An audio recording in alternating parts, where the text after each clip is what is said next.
March 12, 2010. Washington, D.C. wakes up to a scene of chaos as federal agents descend upon a high-end apartment complex. A gruesome double murder has shattered the city's diplomatic district. The victims? A promising secretary, Maria Torres, and a man whose true identity is cloaked in secrecy, Agent Nathan Grayson, a long-serving member of the Secret Service. What led to these tragic deaths? This is the story of betrayal, espionage, and a web of lies that spiraled fatally out of control. Maria Torres had always been a dreamer. Born in 1981 in a small, sun-scorched neighborhood of El Paso, Texas, Maria grew up surrounded by the challenges of poverty. Her father, a construction worker, struggled to keep steady work, while her mother cleaned homes to make ends meet. Despite their struggles, Maria's parents instilled in her a sense of determination and pride. Her father often told her that education was her way out, a way to a life better than they could give her. Maria listened. By the time she turned 15, she was known at El Paso High School as the overachiever. She was the first to raise her hand in class and the last to leave after asking the teacher a barrage of questions. She spent her weekends volunteering at local shelters, reading to children, and helping her mother clean houses. Maria's teachers believed she was destined for great things. Yet beneath her bright smile was a girl who carried the weight of her family's future on her shoulders. After graduating valedictorian of her class in 1999, Maria worked 2 jobs to put herself through community college before transferring to a university in Austin, Texas. There, she majored in public administration, often dreaming of one day shaping policies that could help struggling families like her own. When Maria walked across the stage at graduation in 2004, her parents beamed with pride. She was the first in her family to earn a degree. That summer, Maria packed her modest belongings into a second-hand car and drove to Washington, D.C., determined to make a difference. Maria's move to D.C. was both exhilarating and overwhelming. The city buzzed with the promise of power and progress, but Maria felt like an outsider among the polished professionals. She started small, taking an entry-level administrative role at a nonprofit organization. Over the next few years, Maria's work ethic and charm earned her a reputation as someone who could get things done. Her talent didn't go unnoticed. By 2008, she secured a prestigious job as a secretary at the U.S. Department of State. At the State Department, Maria managed schedules for senior diplomats, organized international summits, and ensured the smooth flow of operations behind the scenes. It was demanding work, but she loved it. Each day brought her closer to her dream of one day climbing the political ladder. Yet, despite her success, Maria's personal life was lonely. Her demanding job left little room for relationships, and her closest companions were the plants in her apartment. She often wondered if she'd sacrificed too much for her career. Nathan Grayson was everything Maria was not. Born in 1968 in Alexandria, Virginia, Nathan grew up in a world of structure and privilege. His father, a retired Navy officer, and his mother, a meticulous homemaker, instilled in him a rigid sense of duty. Nathan thrived in this environment, excelling in academics and sports. By the time he graduated from the University of Virginia in the 1990, Nathan was already being scouted for government work. He joined the Secret Service in 1994, quickly proving himself a valuable asset. Nathan was disciplined, analytical, and fiercely loyal to his country. Over the years, he rose through the ranks, earning respect for his ability to handle high-pressure situations. By 2010, Nathan was embedded as a logistics manager at the State Department, as part of a covert operation to track a growing foreign intelligence network. The mission was critical. Nathan's target was Viktor Lysenko, a Russian diplomat suspected of coordinating covert operations in the U.S. For nearly a year, Nathan meticulously pieced together Lysenko's network, often spending late nights reviewing intelligence reports and running surveillance. Every move was calculated, every detail scrutinized. His life had become a balancing act, one half spent protecting his cover at the State Department, the other dedicated to his family in suburban Virginia. Maria first noticed Nathan during a departmental briefing in the April 2009. His confidence and quiet authority set him apart. To her, he was intriguing but distant. For Nathan, Maria was a bright spot in an otherwise calculated existence. Her laughter was warm, her smile disarming. Over the months, their interactions grew from polite exchanges to lingering conversations in the office. Maria found herself drawn to his mysterious aura, while Nathan was captivated by her intelligence and determination. By October 2009, their connection had deepened. Nathan often stopped by her desk with questions that had nothing to do with work, and Maria found herself sharing more about her life than she had with anyone in years. She told him about El Paso, her parents, and her dreams of making a difference. Nathan shared just enough about his own life to keep her interested, but always avoided the truth about his marriage and his role as an undercover agent. Their affair began in secret. It started with stolen moments in quiet corners of the office, evolving into late-night rendezvous at Nathan's rented apartment near Capitol Hill. For Maria, Nathan was a glimpse of something extraordinary, a man who made her feel seen in a way no one else ever had. For Nathan, Maria was an escape from the suffocating pressures of his double life. But the affair was not without its cost. Nathan's obsession with Maria began to cloud his judgment. His once meticulous focus on the mission wavered. He started taking unnecessary risks, like leaving behind classified documents in his car during their nights together or ignoring protocol to meet her. Meanwhile, Maria noticed small inconsistencies in Nathan's stories. He often dodged questions about his personal life, and she sometimes caught him glancing over his shoulder, as if expecting someone to be watching. By January 2010, Maria's doubts began to fester. She found a locked briefcase in Nathan's apartment one night while he was in the shower. Though she didn't open it, the sight of it unnerved her. It was the kind of item she associated with diplomats or intelligence operatives. A seed of suspicion was planted, and Maria's instincts told her Nathan was hiding something far bigger than she could have imagined. The emotional stakes of their relationship intensified as Nathan's mission drew closer to its climax.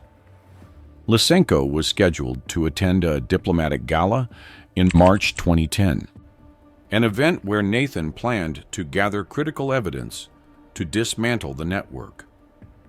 But Nathan's growing attachment to Maria threatened the mission's success. His superiors began noticing discrepancies in his reports and warned him to focus. Maria, meanwhile, grew increasingly uneasy. She didn't fully trust Nathan, but she couldn't bring herself to let him go. Her heart told her one thing, but her gut told her another.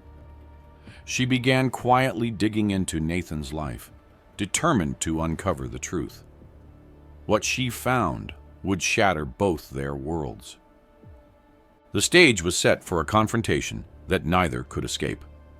The clock was ticking, And both Maria and Nathan were caught in a web of deception, betrayal, and danger that would soon spiral out of control. As winter deepened in January 2010, Maria Torres's world began to take on an unfamiliar, ominous tone. Nathan Grayson, once her escape from the loneliness of DC, had started acting strangely. He became distant at times, distracted, as though his mind was elsewhere. When they met at his apartment, he would often excuse himself to take phone calls in another room, his voice low and urgent. It was during one of these moments that Maria first noticed the second phone. It was sleek, unmarked, and bore no resemblance to the personal phone Nathan always carried with him. Maria's curiosity grew, but her love for Nathan made her hesitant. To pry too deeply, she reasoned that perhaps his job required certain precautions. After all, he had always been vague about his work. Nathan described himself as a logistics manager, but his explanations often lacked depth.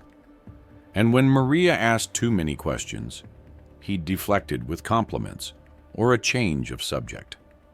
Still, Maria couldn't shake the feeling that he was hiding something significant. On the evening of February 2nd, 2010, Maria stumbled upon a locked briefcase in Nathan's apartment.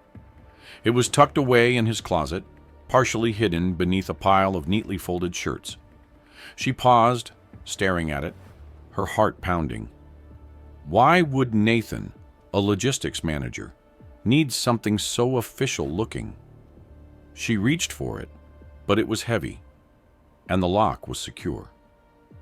That night, while Nathan was out on what he claimed was a work meeting, Maria sat alone in his apartment, staring at the briefcase, the questions swirling in her mind like a storm.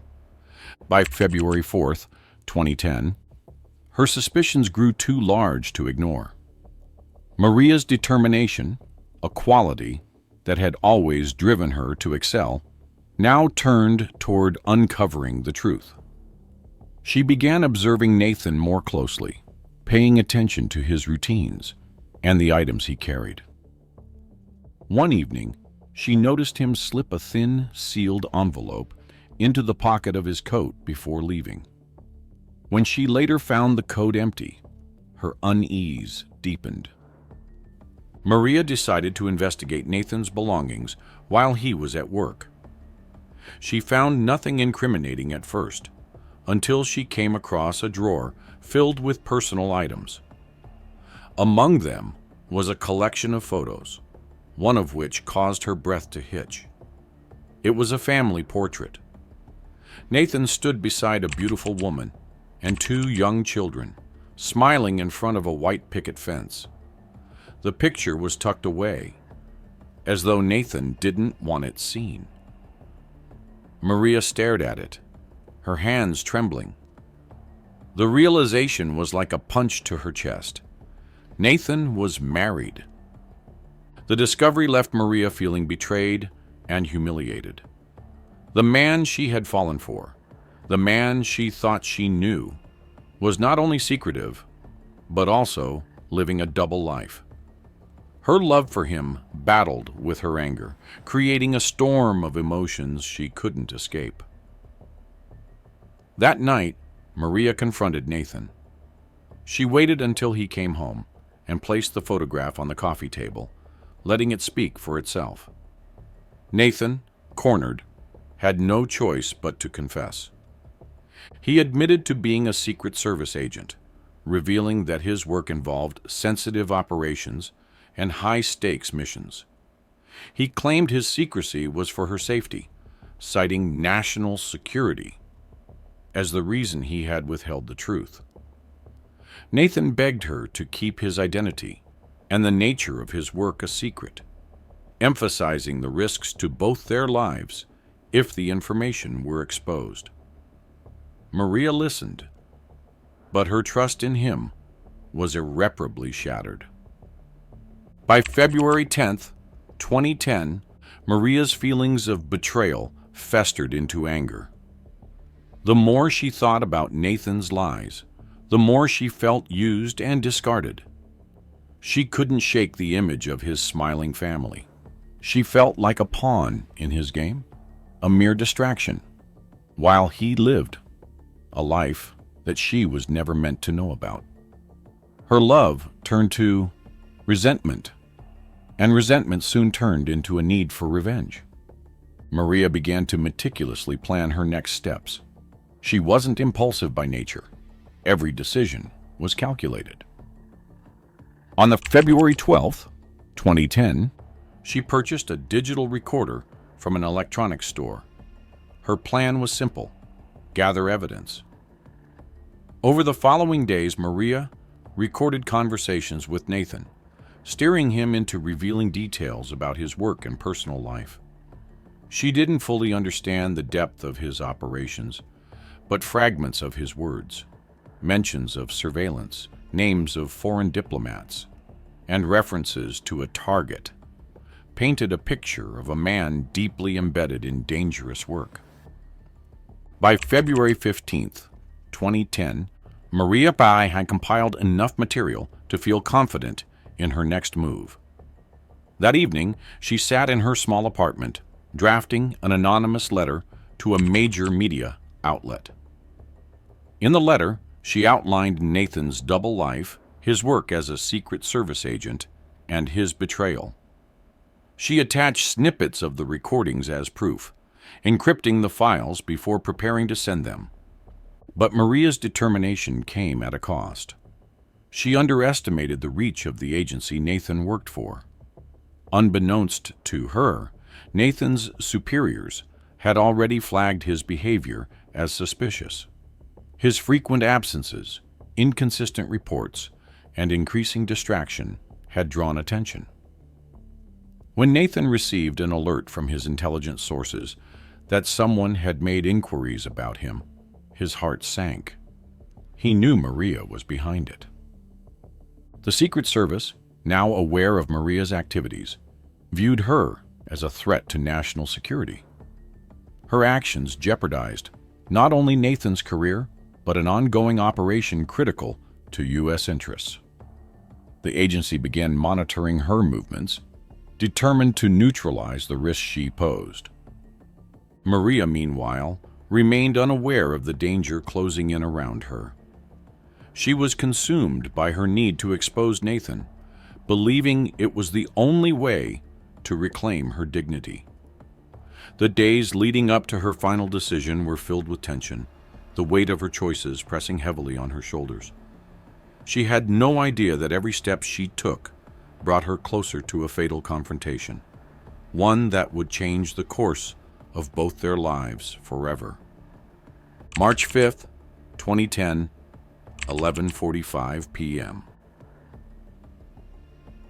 The quiet of the night in Maria's upscale D.C. apartment building was shattered by the sudden piercing sound of a gunshot. Just moments before, neighbors recalled hearing raised voices coming from her unit. They recognized Maria's voice, usually calm and composed, but now it was frantic, almost desperate.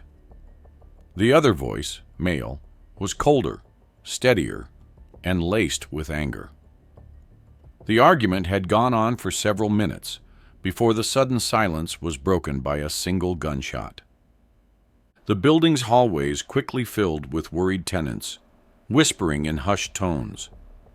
Several of them called 911, reporting the sounds of a disturbance. When authorities arrived at 11:55 p.m., they found the door to Maria's apartment slightly ajar. The scene inside was chilling. Maria lay sprawled on her living room carpet, a single bullet wound in her chest. Her eyes were open but lifeless, and her hand stretched toward her shattered phone as though she had been trying to reach it in her final moments. Blood pooled beneath her, staining the plush beige carpet in a dark crimson circle. The apartment itself was eerily tidy, aside from the signs of struggle. A coffee table was overturned, and papers from Maria's desk were scattered across the floor. The room felt frozen in time, a stark contrast to the violence that had just taken place. The initial assumption was clear. Maria Torres had been killed in a fit of rage by Nathan Grayson. But the horror of the night wasn't confined to her apartment. Just 2 blocks away, another grim discovery was made. At 12:15 a.m., a patrol officer spotted a car parked awkwardly by the curb on a dimly lit street. The engine was still running, its headlights casting a ghostly glow. Inside sat Nathan Grayson, slumped in the driver's seat. His service weapon rested loosely in his hand, and blood trickled from a wound to his temple. To the officer, it appeared to be a textbook case of suicide, an act of guilt following a crime of passion. But as investigators would soon learn, the truth was far more complicated. By dawn on March 6, 2010, the D.C. Metro Police had taken over both crime scenes. Detectives were initially certain of their narrative. Nathan Grayson, a spurned lover, had killed Maria in a jealous rage before taking his own life. It was a story they had seen before, but as they delved deeper, the cracks began to show. Maria's apartment was combed for evidence. Detectives found a set of encrypted emails on her laptop, drafts that hinted at her plan to expose Nathan's identity and his secret life. Her words were bold and accusatory, pointing to a woman determined to seek justice.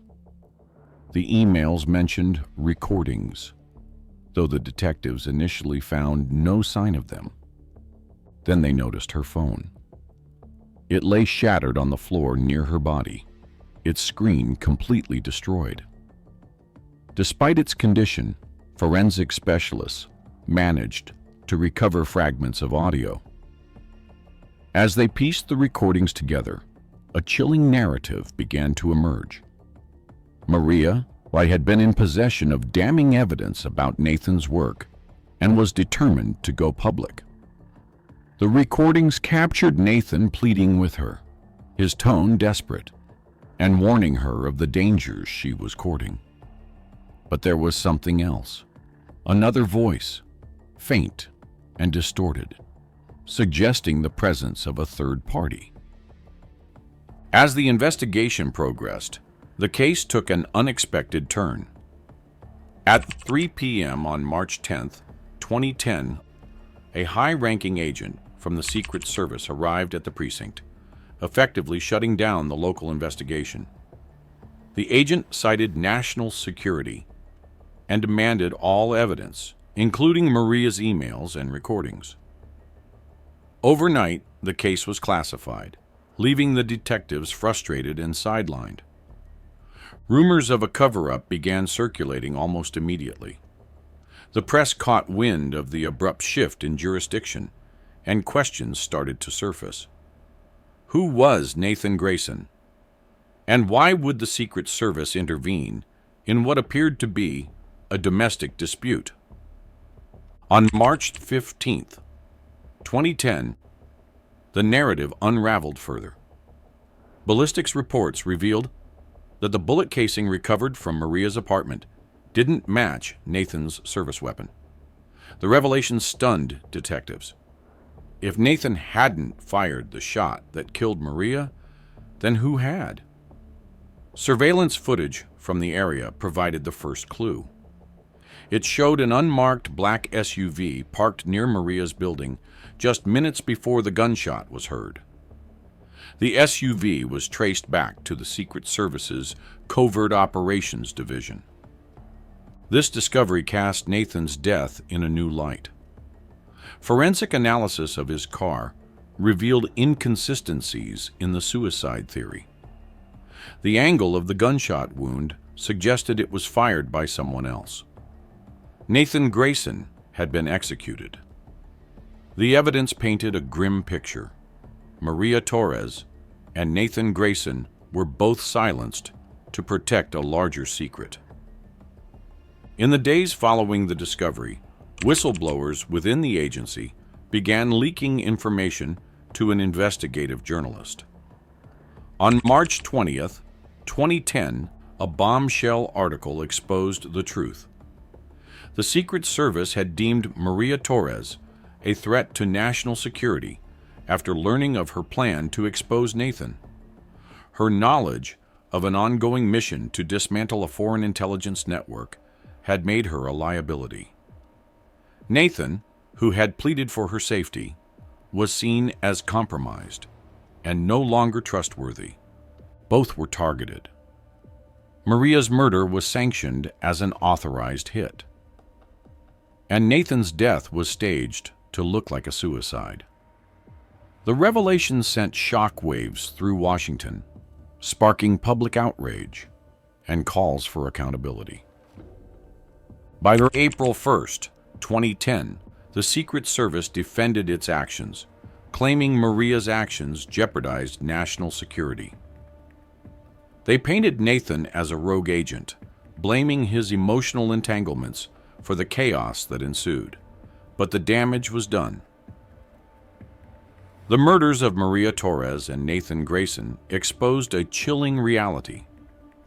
In the shadowy world of espionage, no one was safe, not even those who served the system. The nation was left grappling with the dark truth, and the echoes of that night would haunt everyone who touched the case. The deaths of Maria Torres and Nathan Grayson remain a haunting chapter in the annals of espionage. Their story underscores the human cost of secrecy and betrayal, leaving audiences with a chilling reminder: in the shadows of power, no one is safe. This is very similar to the case where a sheriff who abuses his power to get a young teenager pregnant ends in murder. Make sure to check the case out and like and subscribe so you don't miss out on our daily updates.